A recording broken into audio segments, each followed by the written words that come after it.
question. Yeah. Any other questions or? We think that how to attract more people to donate here. The three things very important. Let more people live in Hampton Park know the community house is the first question, and let people know the DGR is very important. Yep. Yes. Because it is the strength of this house. Yes. And another one is let the more people know that what the donation used for. Yep. Yes. Yeah. Yes. Because Excellent. only they know what the money used for, they are willing to donate here. Yep. Yeah. So exactly. we think that maybe these three questions Are the main the ones? urgency. That sounds logical to us. Yeah. Yes. Yeah. Good. So we think that Now, we have had some people, I don't know if this plays into it or not, we have had people want to donate money to a specific cause that isn't a charity. So we had one situation where a lady came into some money and her niece was disabled and her niece needed a new wheelchair.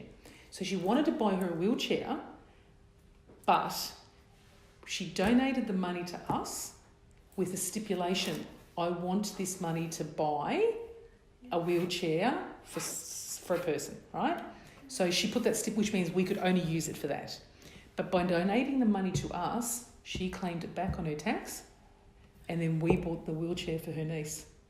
So it's probably not something I would advertise, but you can donate to us and put a stipulation on it. So you can donate to us and say, I'm going to donate to you, but I want it used for this, or I want it used for... We actually don't. Well, we do get something out of that. Goodwill. Oh, we would have a small admin fee. But at the same point, again, we are it's also community, about the community.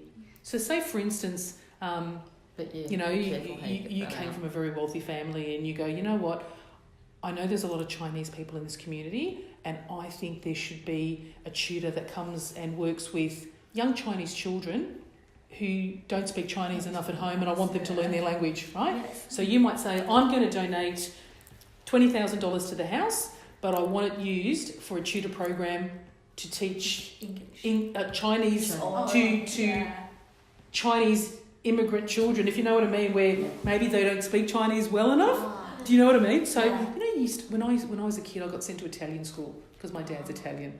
My mum's not, but my dad is. So I had to go and learn how to do all the my nephew animals, right? Because I didn't speak Italian at home, my dad wanted me to learn Italian, right? So you could say, I want you to run a program where they learn, you know, Chinese English to be able to speak both. So then we would hire, with that money, we would hire a tutor and we would advertise that program and run that. So people can make stipulations onto something if they want. And whereas, you know, it would be great to say, oh, we want to use the money on whatever we want, as long as it's something that benefits the community, I'm all for it. Yeah, whatever idea they've got, if it's reasonable, we're happy to help. Just like a deal. You can give me something, I also can give you Yeah, something. exactly. It's a deal. It's a deal. So we can help each other out that way. Yep. And also, you think the very important part is people can donation you guys and for their tax. Yes. Yes. So the DGR status means that when they donate to us, they get a receipt that when they do their tax, that can reduce the amount of money that they pay in tax. So it comes off. So that, and most people will only donate somewhere if it's where it's tax deductible. Okay. If they go, can you donate me money and is tax deductible? No. Okay, no. Yeah. Because again, people want, even the everyday person, everybody wants something back. Now, some of what comes back to us is good feeling.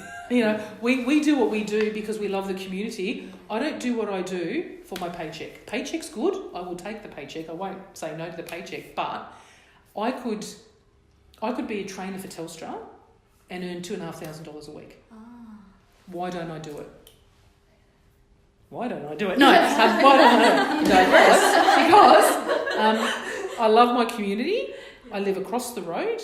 I have 2 children with special needs. And I need a job that's flexible because I work 4 days a week. At the moment, I have Tuesdays off, but I might have a doctor's appointment on a Friday. Oh, I can swap.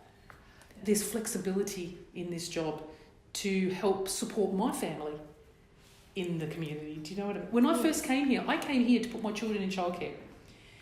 And I used to suffer very badly from migraines, and I would ring up and go, "Oh, I'm sick, can you take the kids today?" Bring them down.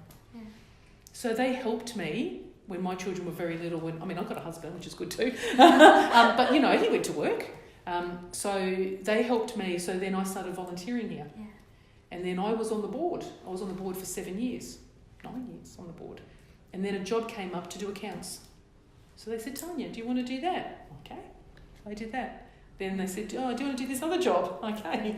Then the next person left and I moved up, and I've been... And now we can't get rid of her. So I've been manager now for 4 years. That wasn't what I wanted to do. I was just going to come volunteer, do a few hours, whatever. But eventually, I couldn't say no. See, before I used to tell them all what to do. Now they have to listen.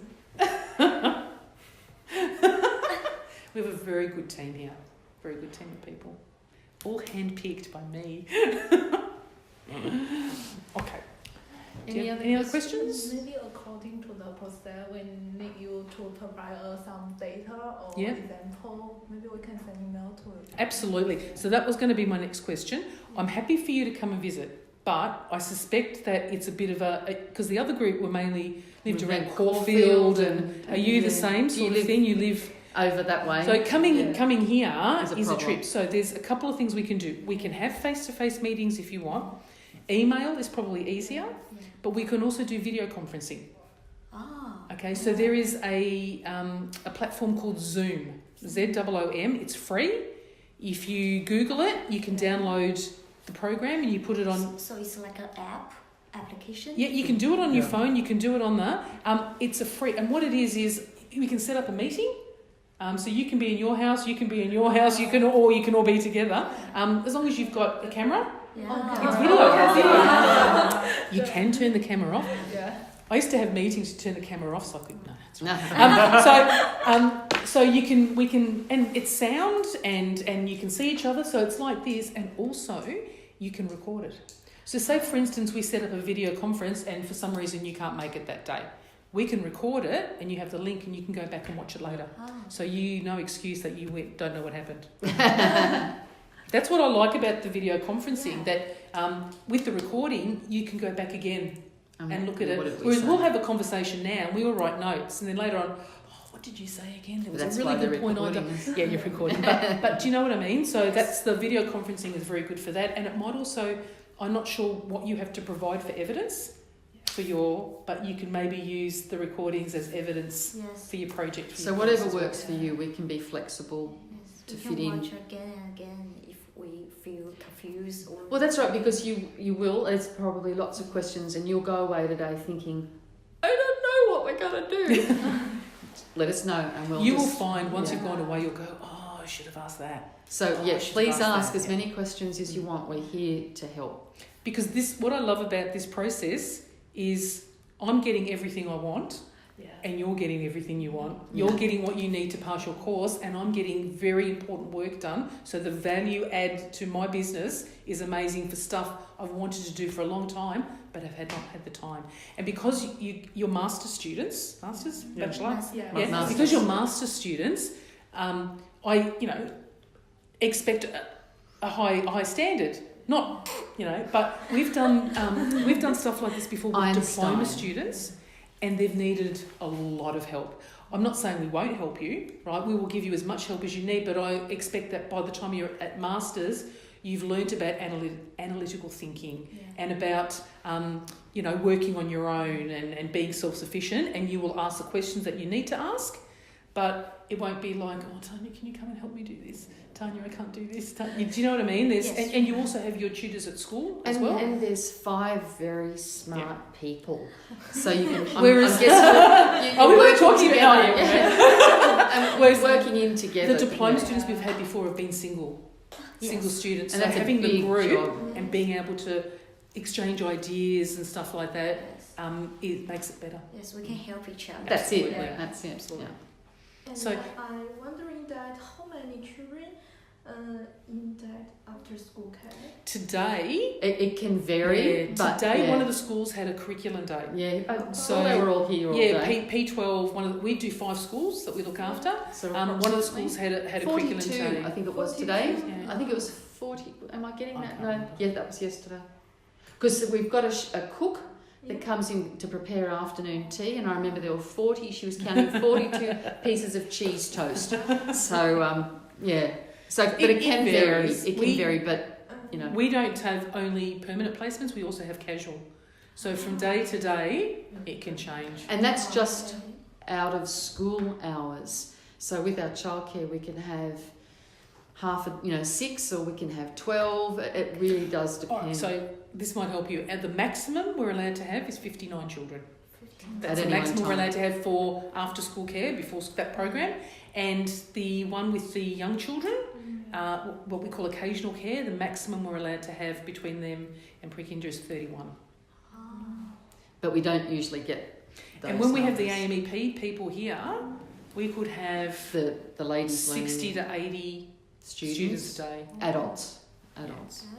just in that one that class. classroom, and then we can have this classroom as well. They've usually got Oh no, that's a full. separate class that's in This here. that's I know. Yeah, It's so- full to the brim. So that's there's probably 60 about there, 60 in there. There's 20 in the workspace. and That's there's one program. Easily 15 20, to 24. 24 she's Yeah. had in here. It's huge. That's So too many we for can have me. 100 people at any one time, plus the children, all at the one time in the house.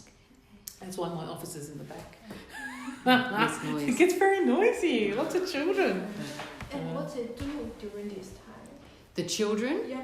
we have educators, proper teachers, and they do a whole lot of activities with them. We've got a playground, but they do hands-on things with the kids. It's not formal school like learning alphabet and maths.